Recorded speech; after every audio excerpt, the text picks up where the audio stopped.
ಸ್ನೇಹಿತರೆ, ಕ್ಷಯ ಅಂದರೆ ಕಡಿಮೆ ಆಗುವುದು, ಅಕ್ಷಯ ಅಂದರೆ ಹೆಚ್ಚಾಗುವುದು.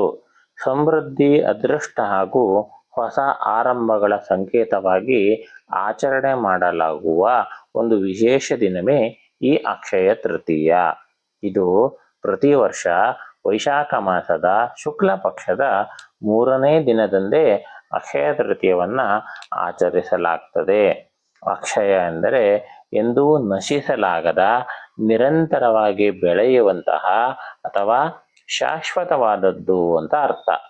ಹಾಗಾಗಿಯೇ ಈ ಅಕ್ಷಯ ತೃತೀಯ ದಿನದಂದು ನಾವು ಮಾಡುವಂತಹ ಯಾವುದೇ ಧಾರ್ಮಿಕ ಕಾರ್ಯಗಳು, ದಾನ ಧರ್ಮಗಳು, ಜಪತಪಗಳು ಮತ್ತು ಶುಭಾರಂಭಗಳು ನಿರಂತರವಾಗಿ ಫಲವನ್ನ ನೀಡ್ತಾ ಇರ್ತವೆ.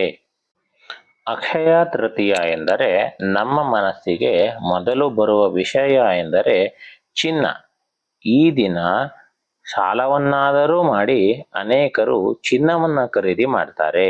ಈ ದಿನ 1 ಗ್ರಾಂ ಆದರೂ ಖರೀದಿಸಿದರೆ ಭವಿಷ್ಯದಲ್ಲಿ ಅದು ಅಕ್ಷಯವಾಗುತ್ತದೆ ಎಂಬುದು ನಮ್ಮಗಳ ನಂಬಿಕೆ. ಆದರೆ ಚಿನ್ನದ ಖರೀದಿಯನ್ನ ಹೊರತುಪಡಿಸಿಯೂ ಸಹ ಈ ದಿನಕ್ಕೆ ಅಗಾಧವಾದ ಮಹತ್ವ ಎನ್ನುವಂಥದ್ದಿದೆ. ಏಕೆಂದರೆ ಅಕ್ಷಯ ತೃತೀಯದಂದು ಅನೇಕ ಮಹತ್ವಪೂರ್ಣ ಘಟನೆಗಳು ನಡೆದಿವೆ. ಅದೆಲ್ಲವನ್ನು ಕೂಡ ನಾವು ಒಂದೊಂದಾಗಿ ತಿಳಿದುಕೊಳ್ತಾ ಹೋಗೋಣ. ಹಾಗಾದರೆ ಅಕ್ಷಯ ತೃತೀಯದ ಪೌರಾಣಿಕ ಮಹತ್ವ ಎನ್ನುವಂಥದ್ದನ್ನ ನಾವು ತಿಳ್ಕೊಳ್ತಾ ಹೋದರೆ, ಅಕ್ಷಯ ತೃತೀಯವು ಯುಗಾದಿ ಹಬ್ಬದಂತೆಯೇ ಬಹಳ ಮಹತ್ವವನ್ನ ಪಡೆದುಕೊಂಡಿದೆ. ಏಕೆಂದರೆ ಈ ದಿನದಂದೇ ಸತ್ಯಯುಗ ಮುಕ್ತಾಯವಾಗಿ ತ್ರೇತಾಯುಗ ಪ್ರಾರಂಭವಾಯಿತಂತೆ. ಗುರು ವೇದವ್ಯಾಸರು ಗಣಪತಿಯ ಅಮೃತಹಸ್ತದಿಂದ ಮಹಾಭಾರತವನ್ನ ಬರೆಸಲು ಪ್ರಾರಂಭಿಸಿದ್ದು ಸಹ ಇದೇ ಅಕ್ಷಯ ತೃತೀಯದ ದಿನದಂದು. ದ್ವಾಪರಯುಗದ ಮಹಾಭಾರತದ ಕಾಲದಲ್ಲಿ ಪಾಂಡವರು ಅರಣ್ಯವಾಸದಲ್ಲಿರುವಾಗ ದ್ರೌಪದಿಗೆ ಶ್ರೀಕೃಷ್ಣನು ಅಕ್ಷಯ ಪಾತ್ರೆಯನ್ನ ಕರುಣಿಸಿದ್ದು ಇದೇ ದಿನದಂದು. ಈ ಅಕ್ಷಯ ಪಾತ್ರೆ ಸುಭೀಕ್ಷವಾಗಿ ನಿರಂತರವಾಗಿ ಆಹಾರವನ್ನ ನೀಡುವ ಪಾತ್ರೆಯಾಗಿದೆ. ಅದರಲ್ಲಿ ಆಹಾರ ಎಂದಿಗೂ ಬರಿದಾಗುವುದೇ ಇಲ್ಲ. ಈ ದಿನದಂದೇ ಪರಶುರಾಮನು ಭೂವಸುಂಧರೆಯ ಮೇಲೆ ಅವತರಿಸಿದ್ದು. ಇದೇ ಕಾರಣಕ್ಕಾಗಿ ಈ ದಿನದಂದೇ ಪರಶುರಾಮ ಜಯಂತಿಯನ್ನು ಕೂಡ ಆಚರಿಸಲಾಗ್ತದೆ. ಭಗೀರಥನ ಪ್ರಯತ್ನದಿಂದ ಗಂಗಾಮಾತೆ ಈ ಭೂಮಿಯ ಮೇಲೆ ಅವತರಿಸಿದ್ದು ಸಹ ಇದೇ ದಿನ. ತಾಯಿ ಅನ್ನಪೂರ್ಣೇಶ್ವರಿ ದೇವಿಯ ಜನ್ಮದಿನವೂ ಸಹ ಇದೇ ದಿನದಂದು. ಶ್ರೀಕೃಷ್ಣ ಹಾಗೂ ಸುಧಾಮರ ಕತೆ ನಿಮಗೆಲ್ಲ ತಿಳಿದೇ ಇರ್ತದೆ. ದ್ವಾಪರಯುಗದಲ್ಲಿ ಸುಧಾಮ ಬಡವನಾಗಿರುತ್ತಾನೆ. ಆತ ಬಾಲ್ಯದಲ್ಲಿ ಶ್ರೀಕೃಷ್ಣನ ಆಪ್ತ ಸ್ನೇಹಿತನಾಗಿರುತ್ತಾನೆ. ಇದನ್ನ ಅರಿತಂತಹ ಸುಧಾಮನ ಪತ್ನಿ ಶ್ರೀಕೃಷ್ಣನ ಬಳಿಗೆ ಹೋಗಿ ತಮ್ಮ ಕಷ್ಟಕ್ಕೆ ಸಹಾಯವನ್ನ ಯಾಚಿಸುವಂತೆ ಸುಧಾಮನಿಗೆ ಬಲವಂತಪಡಿಸುತ್ತಾಳೆ. ಪತ್ನಿಯ ಬಲವಂತಕ್ಕೆ ಸೋತಂತಹ ಸುಧಾಮ ಶ್ರೀಕೃಷ್ಣನನ್ನ ಭೇಟಿಯಾಗಲು ದ್ವಾರಕೆಗೆ ಆಗಮಿಸಿ ಅರಮನೆಯನ್ನ ಪ್ರವೇಶಿಸುತ್ತಾನೆ. ಶ್ರೀಕೃಷ್ಣನ ಅರಮನೆಯ ವೈಭೋಗವನ್ನ ಕಂಡು ಬಡವನಾದ ಸುಧಾಮ ತಾನು ತಂದಿದ್ದ ಅವಲಕ್ಕಿಯನ್ನ ಶ್ರೀಕೃಷ್ಣನಿಗೆ ನೀಡಲು ಹಿಂದೇಟು ಹಾಕುತ್ತಾನೆ. ಇದನ್ನರಿತ ಶ್ರೀಕೃಷ್ಣ ಸುಧಾಮ ತಂದಿದ್ದ ಅವಲಕ್ಕಿಯನ್ನ ಕಸಿದುಕೊಂಡು ಬಹಳ ಇಷ್ಟದಿಂದ ಆ ಅವಲಕ್ಕಿಯನ್ನ ತಿನ್ನುತ್ತಾನೆ. ಶ್ರೀಕೃಷ್ಣನ ಭೇಟಿಯಿಂದಲೇ ಸಂತಸಗೊಂಡ ಸುಧಾಮನು ಅಲ್ಲಿ ಯಾವುದೇ ಸಹಾಯವನ್ನ ಯಾಚಿಸದೆ ತನ್ನ ಊರಿನತ್ತ ಪ್ರಯಾಣವನ್ನ ಬೆಳೆಸುತ್ತಾನೆ. ತನ್ನ ಊರಿಗೆ ಮರಳಿದ ಸುಧಾಮನಿಗೆ ಅಚ್ಚರಿ ಎನ್ನುವಂಥದ್ದು ಕಾದಿರುತ್ತದೆ. ಸುಧಾಮನ ಪುಟ್ಟ ಗುಡಿಸಲು ಅರಮನೆಯಾಗಿ ಬದಲಾಗಿರುತ್ತದೆ. ಹೀಗೆ ಸುಧಾಮನಿಗೆ ಶ್ರೀಕೃಷ್ಣ ಅಪಾರ ಸಂಪತ್ತನ್ನ ನೀಡಿದ್ದು ಸಹ ಇದೇ ಅಕ್ಷಯ ತೃತೀಯದ ದಿನದಂದು. ತ್ರೇತಾಯುಗದಲ್ಲಿ ಪರಮ ಪವಿತ್ರಳಾದ ಸೀತಾಮಾತೆಯು ಅಗ್ನಿ ಪರೀಕ್ಷೆಯಿಂದ ತಾನು ಪರಿಶುದ್ಧಳು ಎಂಬುದನ್ನ ಜಗತ್ತಿಗೆ ಪ್ರಕಟಿಸಿದ್ದು ಸಹ ಇದೇ ಅಕ್ಷಯ ತೃತೀಯ ದಿನದಂದೇ. ದುಶ್ಯಾಸನನು ದ್ರೌಪದಿಯ ವಸ್ತ್ರಾಪಹರಣವನ್ನ ಮಾಡುತ್ತಿದ್ದ ವೇಳೆಯಲ್ಲಿ ಪ್ರಭು ಶ್ರೀಕೃಷ್ಣ ಸೀರೆಯನ್ನ ನೀಡಿ ಆಕೆಯ ಮಾನವನ್ನ ಕಾಪಾಡಿದ್ದು ಸಹ ಇದೇ ದಿನದಂದು. ಶ್ರೀಕೃಷ್ಣನ ಸಹೋದರರಾದ ಬಲರಾಮನು ಜನಿಸಿದ್ದು ಸಹ ಇದೇ ದಿನದಂದು.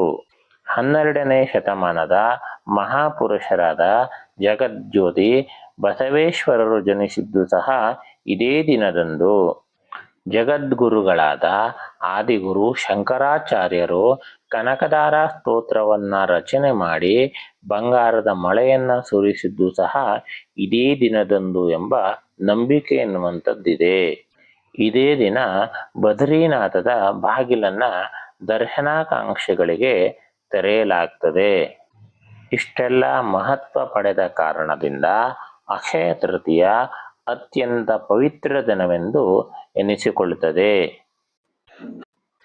ಅಕ್ಷಯ ತೃತೀಯದ ಮಹಿಮೆ.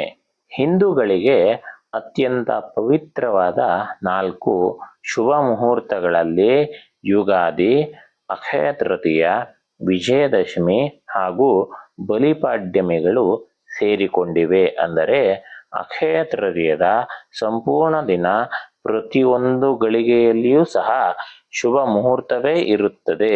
ಯಾವುದೇ ಅಶುಭ ಕಾಲಗಳಿಗೆ ಮಹತ್ವವೇ ಇಲ್ಲ.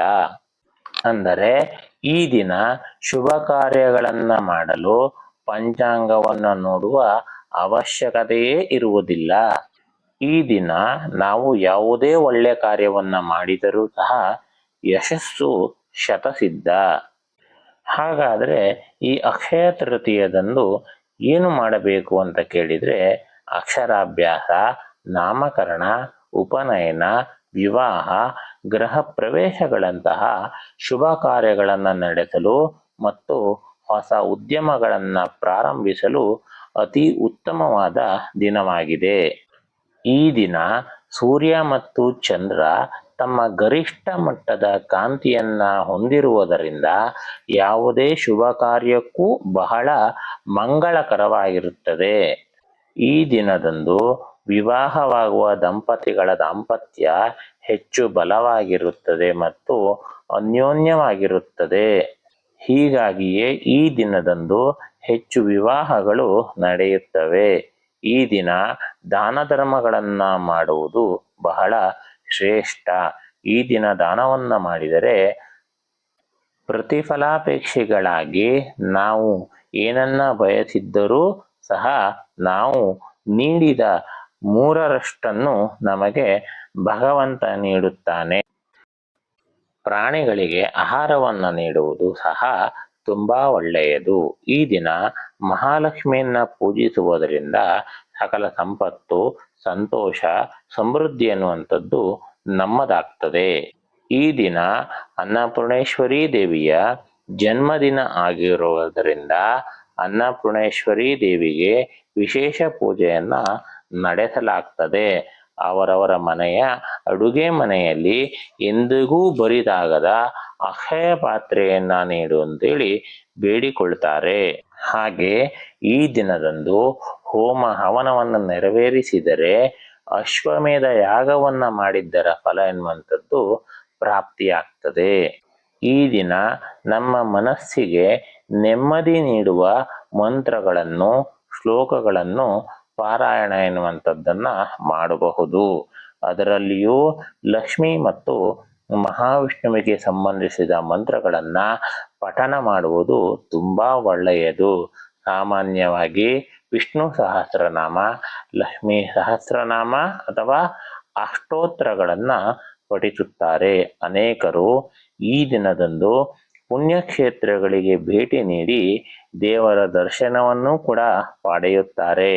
ಗಂಗಾವತಾರಣದ ದಿನವಾದ್ದರಿಂದ ಗಂಗಾ ಸ್ನಾನಕ್ಕೂ ಹೆಚ್ಚಿನ ಮಹತ್ವ ಎನ್ನುವಂಥದ್ದಿದೆ.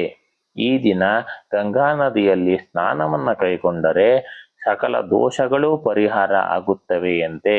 ಮನೆಯಲ್ಲಿ ಸ್ನಾನ ಮಾಡುವಾಗ ಆದರೂ ಸ್ವಲ್ಪ ಗಂಗಾ ಜಲವನ್ನ ಮಿಶ್ರಣ ಮಾಡಿಕೊಂಡು ಸ್ನಾನ ಮಾಡಿದರೂ ಸಾಕು. ಈ ದಿನದಂದು ಉಪವಾಸ ವ್ರತವನ್ನ ಮಾಡುವುದು ಸಹ ಪುಣ್ಯ ಕಾರ್ಯವೇ. ಭಗವಂತನ ಅನುಗ್ರಹ ಎನ್ನುವಂಥದ್ದು ನಮ್ಮೆಲ್ಲರಿಗೂ ಆಗಲಿ ಅಂತೇಳಿ ನಾವು ಕೂಡ ಭಗವಂತನನ್ನ ಕೇಳ್ಕೊಳ್ಳೋಣ. ನಮಗೆಲ್ಲರಿಗೂ ಕೂಡ ಒಳ್ಳೆಯದಾಗಲಿ.